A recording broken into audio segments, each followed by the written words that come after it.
గతంలో రాజకీయాలంటే ఎంతో గొప్పగా ఉండేవి. ప్రతి రాజకీయ పార్టీకి ఒక అధికార ప్రతినిధి రాష్ట్ర స్థాయి, జిల్లా స్థాయి, మండల స్థాయి, గ్రామ స్థాయిలో కూడా ఉండేవారు. వాళ్ళే వైరు వర్గాల విమర్శలకు ప్రతి విమర్శలు చేసేవాళ్ళు. అధికార పార్టీ అయితే ప్రతిపక్ష పార్టీ నుండే ప్రతిపక్ష పార్టీలు అన్నీ కూడా విడివిడిగా వాళ్ళు అధికార పార్టీని విమర్శించేవాళ్ళు. ఆ రకంగా ఉండేది. అది కూడా విత్ సాక్ష్యాధారాలు ఉండేవి. ప్రస్తుత రాజకీయాలు ఎటుపోతున్నాయో అర్థం కావట్లేదు.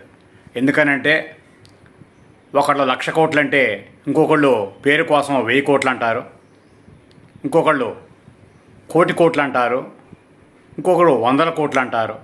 ఈ రకంగా లైమ్లైట్లో తమ యొక్క ప్రభావాన్ని పెంచుకునేందుకు రకరకాలుగా మాట్లాడటం జరుగుతుంది.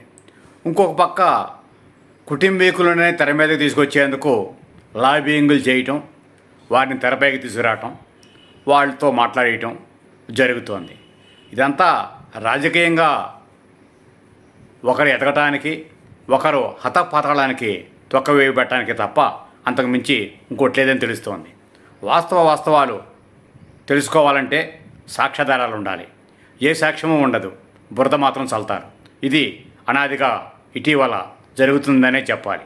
వాస్తవానికి ఒక వ్యక్తి ఎదగాలంటే ఆ వ్యక్తి చేసిన మంచి పనులు చెప్పటం, రాజకీయాల్లో ముందుకు రావటం, తర్వాత గెలిచిన తర్వాత వాటిని నెరవేర్చటం వంటివి జరగాలి. అవి జరుగుతున్నాయా అంటే ప్రశ్నార్థకమే.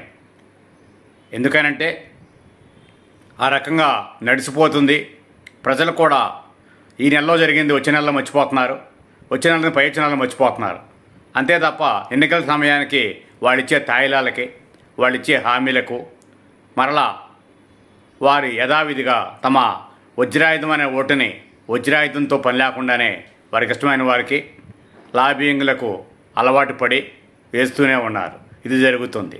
మరోవైపు గ్రామస్థాయిలో శ్మశాన వాటికల విషయంలో కానీ, నీటి విషయంలో కానీ, డ్రైనేజీల విషయంలో కానీ పట్టించుకునేవారు ఉండరు. ఎంతసేపు మా ఇంటికి వస్తే ఏం తెస్తావు, మీ ఇంటికి వస్తే ఏం పెడతావు అనేవాళ్ళే ఎక్కువ అవడంతో ఈ రకంగా వాస్తవ విషయాల్లో, శాశ్వత విషయాల్లో చాలా ఇబ్బందులు కనపడుతున్నాయి. శ్మశాన వాటికలు మా కులానికి ఉందా, మా మతానికి ఉందా అని ప్రశ్నించుకునేవాళ్ళు కరువైపోయారు.